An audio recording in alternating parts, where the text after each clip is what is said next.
السلام علیکم ورحمۃ اللہ وبرکاتہ۔ آپ سے مخاطب ہے پروفیسر قاری عبدالمنان زیگم۔ کتاب و حکمت یوٹیوب چینل پر آج آپ کے سامنے یہ قرآن مجید کا 14واں پارہ ہے اور سورہ النحل ہے۔ آیت نمبر 16 سے لے کر 20 تک یہ 5 آیات پہلے ان کا ترجمہ عرض کروں گا اور پھر پہلے ان کی تلاوت سناؤں گا اور پھر ان کا ترجمہ آپ کو سناؤں گا۔ اعوذ باللہ من الشیطان الرجیم، بسم اللہ الرحمن الرحیم۔ وعلامات بالنجم هم يهتدون افمن يخلق كمن لا يخلق افلا تذکرون وان تعدوا نعمت اللہ لا تحصوها ان اللہ لغفور رحیم واللہ یعلم ما تسرون وما تعلنون والذین یدعون من دون اللہ لا یخلقون شیئا وهم یخلقون۔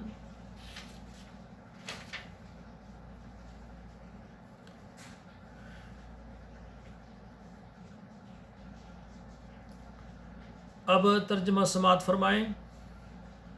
وعلامات بالنجم، اور علامتیں بنایا ستاروں کو، ہم یہتدون، اور اس سے لوگ راہ پاتے ہیں۔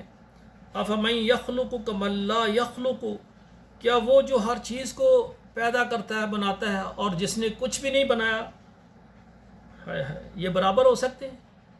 اب اللہ نے ہر چیز کو پیدا کیا، ہر چیز کو رزق دے رہے ہیں، اور جن بتوں کے لوگ عبادت کرتے ہیں وہ تو خود ان کو اپنے ہاتھوں سے لوگوں نے بنایا ہے، تو وہ کیا بنائیں گے؟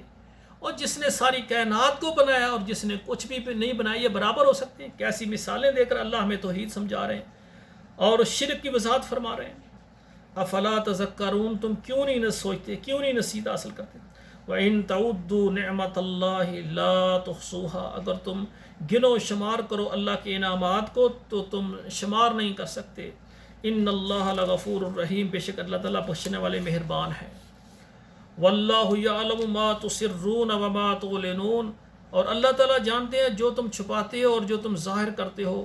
والذین یدعون من دون اللہ، اور وہ لوگ جو پکارتے ہیں اللہ کے علاوہ، لا یخلقون شیئا، انہوں نے کچھ بھی نہیں پیدا کیا، کچھ بھی نہیں بنایا، وہم یخلقون، اور وہ پیدا کیے گئے ہیں، ان کو بھی اللہ نے بنایا ہے۔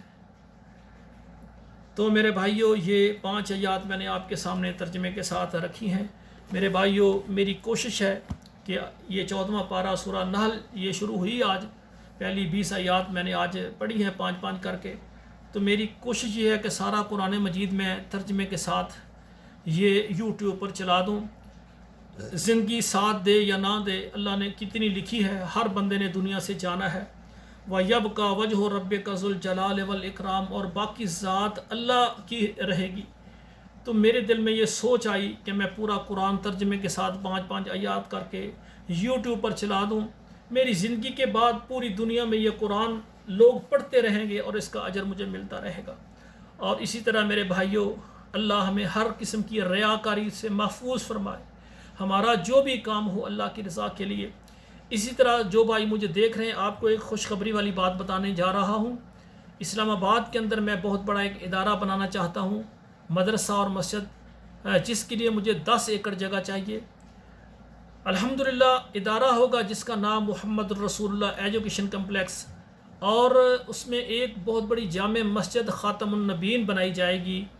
تو اس کے لیے جو بھی پاکستان سے، سعودی عرب سے اور یورپ سے جو بھی خواتین و حضرات مجھے دیکھ رہے ہیں، آپ اپنے لیے، اپنے والدین کے لیے اگر صدقہ جاریہ کے طور پر کچھ کرنا چاہتے ہیں تو اس ادارے کو 5 مرلے، 10 مرلے، 1 کنال، 2 کنال، 1 ایکڑ، جتنی اللہ نے آپ کو توفیق دی ہے، اس کے لیے آپ جگہ لے کر دیں، اور اسی طرح اس کی تعمیر اور اس کے ماہوار جو اخراجات ہیں تعلیمی، اس کے لیے آپ ضرور شامل ہوں۔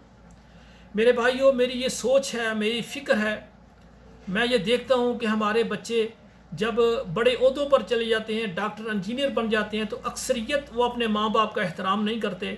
والدین میرے ساتھ رابطہ کرتے ہیں کہ ہمارا بچہ ڈاکٹر ہے، انجینئر ہے، تو وہ گھر میں ہمیں ایک کونے میں رکھا ہوا ہے۔ جب رشتہ دار آتے ہیں تو کہتے ہیں اس کمرے سے باہر نہیں آنا۔ کیوں؟ لوگ کہیں گے کہ یہ ان کے والدین ہیں، ان کی جناب ایسا رہن سہن جو کہ پرانے طریقے کا ہے، ہم تو ماڈرن ہیں جناب، ہمارے کپڑے، ہمارا لباس، ہماری ٹیپ ٹاپ تو ایک والد صاحب نے کہا کہ میرا ایک ہی بیٹا میں نے ڈاکٹر بنایا، اور آج یہ ہے کہ جب اس کے جو دوست احباب جب اس کو ملنے آتے ہیں تو وہ کہتے ہیں ابا جی آپ بیٹھک میں نہیں آنا، اگر آپ آئیں گے لوگ کہیں گے یہ آپ کا والد ہے، اور آپ کے کپڑے آپ کا یعنی وضع قطع دیکھ کر ہمیں شرمندگی ہوتی ہے، لہٰذا آپ جو ہے نا ہماری مجلس میں نہ آیا کریں جب میرے مہمان میرے دوست خاص ہیں۔ اب دیکھیں جس باپ نے محنت کر کے خون پسینہ ایک کر کے بچے کی تعلیم تربیت اور اس عہدے تک پہنچایا ہے، اور آج اس والد کو سامنے لا کر یہ خود پریشان ہوتا ہے، تو حالانکہ اس والد نے محنت کر کے اپنی کمائی سے اس کو ڈاکٹر بنایا۔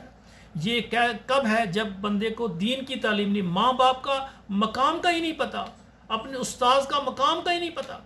تو میرے بھائیوں میں چاہتا ہوں ہمارے بچے جب ڈاکٹر انجینئر بنے تو ان کے سینے میں یہ قرآن ترجمے کے ساتھ ہو۔ میں چاہتا ہوں اس ادارے میں پہلی کلاس سے لے کر میٹرک تک بچوں کو سکول کی تعلیم کے ساتھ دین کی تعلیم بھی دی جائے۔ جب ہمارے بچے یعنی کسی عہدے پر پہنچے ان کے سینے میں قرآن ترجمے کے ساتھ جمع ہو، اور اسی طرح اللہ کی مہربانی سے ان کے سینے کے اندر جو ہے نا یہ نماز ترجمے کے ساتھ ہو، دعائیں ترجمے کے ساتھ ہوں، اور نماز جنازہ ترجمے کے ساتھ، اور سارے زندگی کے جتنے مسائل ہیں سب کو یہ قرآن مجید سے اور احادیث سے اپنے آنکھوں سے پڑھ سکیں۔ تو میرے بھائیو اس کوشش میں آپ میرے ساتھ شامل ہوں، انشاءاللہ اللہ ہماری محنت کو ہمارے لیے ضرور آخرت کا ذریعہ بنائیں گے۔ اور اسی طرح میرے بھائیو آپ سے یہ بھی گزارش ہے کہ میں اس ادارے میں ایک تبلیغی مرکز بنانا چاہتا ہوں، تبلیغ کا کام شروع کرنا چاہتا ہوں کہ ہم ایسی افراد تیار کریں جن کے اندر علماء بھی شامل ہوں، اور محلے کی سطح پر ہر گھر کے اندر جو ہمارے بھائی ہیں کئی مسجد میں نماز کے لیے نہیں آتے، کہ یہ ایسے ہیں جنہوں نے کبھی مسجد میں جمعہ نہیں پڑھا، کئی ہے جو سال میں عید پڑھنے بھی مسجد میں نہیں آتے، تو ان کو کس نے دین سکھانا ہے؟ ہم نے سکھانا ہے۔ ہم ان کو گھر سے لائیں گے اور ان کو کلمہ سکھائیں گے، اس کو وضو کا طریقہ، نماز کا طریقہ، ان کو قرآن پڑھائیں گے انشاءاللہ۔ ہم یہ محنت کریں گے کہ ہمارے گھر ہماری مسجد کے قریب یا ہمارے پورے شہر میں جتنے بھی گھر ہیں ہر گھر کے اندر قرآن پہنچ جائے۔ یہ کب ہوگا؟ جب منظم طریقے سے ہم دعوت اور تبلیغ کا کام کریں گے۔ تو اس کے لیے جو بھائی پاکستان سے، عرب ممالک، سعودی عرب سے، دبئی سے، یورپ سے، انگلینڈ سے، اور اسی طرح کینیڈا سے، دیگر تمام یورپ اور عرب ممالک سے، پاکستان سے جو بھی مجھے دیکھ رہے ہیں، تو جو منظم طریقے کے ساتھ تبلیغ اور دعوت کا کام کرنا چاہتے ہیں وہ میرے ساتھ شامل ہوں۔ تو آخر میں میری گزارش ہے ہمارے اس پروگرام کو آپ کے موبائل میں جتنے واٹس ایپ نمبر ہیں وہاں شیئر کریں، فیس بک میں شیئر کریں، ہر گھر تک ہمارا یہ قرآن مجید کا درس پہنچ جائے، اور یہ درس قرآن ہمارے لیے صدقہ جاریہ بن جائے۔ والسلام علیکم ورحمۃ اللہ وبرکاتہ۔